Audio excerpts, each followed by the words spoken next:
Coach, on the road once again, take you behind the scenes with the Major League Baseball stars of the game. I'm over here on the Tampa Bay side, and I got the man here for Tampa Bay. I'm going to let him introduce himself. Niko, Goodrum. Niko, what was this journey like for you getting to the big leagues? Oh man, long journey. As a kid, I guess I started at 4 years old. You started as a real shorty, huh? Yeah. So now I'm 32. It's just parents saw that at a young age. Mm-hmm. So my parents, kind of led me towards it, and I played every sport growing up, but they saw the passion for baseball, and at that point we just worked, playing the game is a lot of it come with just playing, and you'll learn the instincts of just doing it, and as you get serious in there, then you can start doing the training, but there's a lot of work, and then we get to the pro side. It took me 8 years, so I've spent 8 years in the minor leagues, grinding before I made my debut at 25 years old, and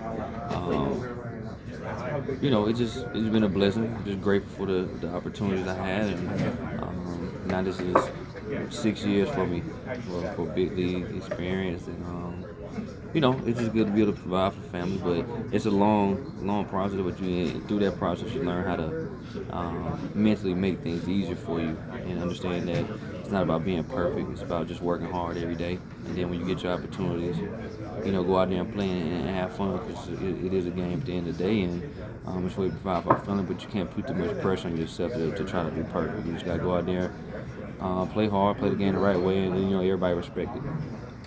8 years in the minor leagues. Boy Wills told me he spent 8 years in the minor leagues chasing the dream, all because of Jackie Robinson. Yeah, my 8 years more so was anything I set out to do, I always accomplished it, and I was like, why not?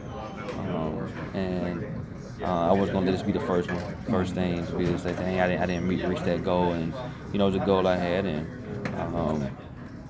I just kept working until I was able to get there. And God keep blessing me, and bless me with the ability. But I just lean on Him for pretty much everything. I do what I can physically, and allow God to handle the rest. Let me take you back a little bit earlier. You said that you was an athlete. You played all sports. Yeah. You want my audience to think you was an athlete, huh? Oh, I'm still an athlete. Ain't no wood. It still is. Like, it ain't too many people out here, that can do what I can do. Switch hit, run, play every position on the diamond at a high level, and it's there. It ain't left. So once an athlete, always an athlete. As long as you keep it, you know what I mean. And, they'll say if you don't keep something, you lose it. So I stay athletic. Where are you from? Georgia. Georgia, you a country boy talking like a city boy. Hey, Georgia, man. It's it is what it is. We Georgia put out a lot of athletes. How that go. So we're established. You the man. So I ain't gonna speak on it. I'll let everybody else speak on it. I'm just out here, day by day, just working. So wait a minute. I looked up your bio, and then I went to a dictionary, and I saw your picture there that said "the man." Well, I take it. I'll accept that one. Okay. Yeah. So this major league experience is a roller coaster. How do you deal with the ups and downs and the highs and lows of the game? Actually going through it. You gotta first go through it, but you can talk about it all you want and try to prepare for it. But as long you gotta be in that fire and actually see how you gonna respond to it first. And then you can have the tools to be able to go against it. Go up against it, and it's just staying at it. It's tough, but understand that it's a game of failure, so you're gonna fail. So get that out the way. Like, understand that you're gonna have, you're gonna fail at this game. It's gonna be hard, but you gotta find a victory in each day in anything. So it may not be a hit today. It may have been the process was done right. So find a victory in that. It can't always be success every day, because three times out of 10, that's a Hall of Famer in this game. And every other job, you fired. If you only successful three out of 10, so it's you got to find the victory in everything we do out here. Even though, like I said, you may not get a hit, you did it the right way. You moved this guy over. You got a sack fly. You got to find a positive each day, and that's kind of how you go up against that. So how did you come up with number 0 for your number? It was the best number available. It has not. It has. I have no background or no backstory on why I picked number 0. It was just for me. It was the only single digit left, so I said, I'll pick 0. That's it. So I ain't got no 0, story for it. 0 come before what? So that means you the man. We just gonna circle back to that then. Yeah. So how does it feel when those youngsters out there calling your name and ask you for your autograph? What does that do for a major league ball player that's trying to accomplish himself? No, it's cool because you got to take the time out to do that.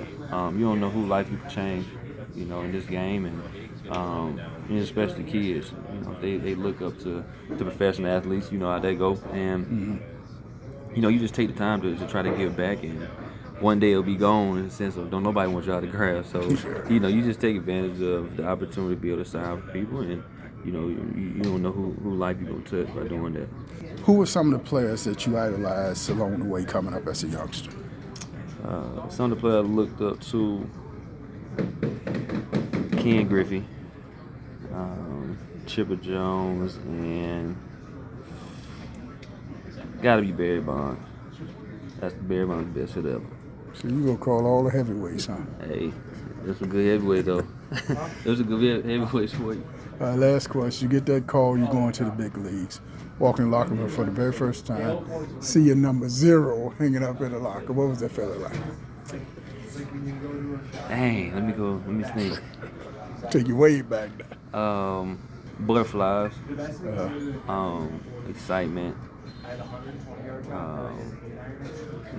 You're a little nervous, not really sure exactly what you up. You're just not knowing kind of what it is, and it's just more excitement than anything because it's just something that didn't happen that you set out as a little kid to do, and you made it come true. And then we fast forward, almost 8 years later, I come in and it's just a game. We just look at it as baseball. It's the same game that we've been playing our whole life. So, it's one of those things now for me. I rewind and go back. Excitement, and you still get excited. You still get butterflies to come play. That's the competitiveness in you. But then you start to learn how to slow the game down as you get older. You start to learn how to slow it down and go out here and prepare the right way and play. And so, that was a good moment. Did you cry? When they told me, when I was in AAA, and they told me, I finally got another one in a minute. Hey, I did. People don't understand the ups and downs and the things you're going to, think about quitting and going home and, it being tough. People don't really know exactly what it takes, and then they say, hey, we want you, to be a part of this. It's a moment you work for, so absolutely. Did Mama cry? Oh, well, I don't think so. I don't think you know Mama cried. She might have. I don't know. I called her. I said, y'all want to... But knowing her, she probably didn't. But she was in there screaming, though. Coach with the man, Niko. Appreciate it. No doubt. Thanks a lot. League of Our Own 247.com. Baseball of the Future. A developmental baseball league that offers baseball players an outlet to continue playing baseball, including those which may have encountered academic hardship, been under-recruited, or may not have been afforded the opportunity to be a part of a high school or college team. This league is open to all, regardless of their ethnic background.